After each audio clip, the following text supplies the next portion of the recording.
Hi guys, in this video I'm gonna show you how to keep photos in Google Photos but delete from phone.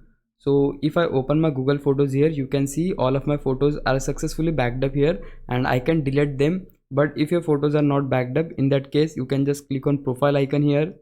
Then here you will see the option for photo setting, so just click there, and here you will see the option for backup. Just open it, and here you need to make sure that the backup option, this one, should be turned on. If this option was turned off before in your case, and if you turn it on, Google Photos will upload all of your photos and videos and take a backup of it.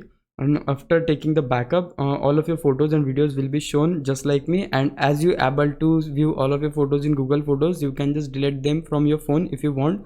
So for that, just again click on profile icon. Then here we need to click on free up space on this device. Then here we have the option to free up the space. So after clicking on this option, you will able to delete all of the photos at once. So the photos will be deleted from your phone but will be kept in your Google Photos. And also alternatively, you can manually delete photos from your phone storage after they have been backed up to your Google Photos.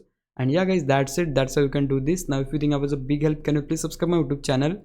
If you do, I would really appreciate it. But for now, thanks for watching. Bye bye.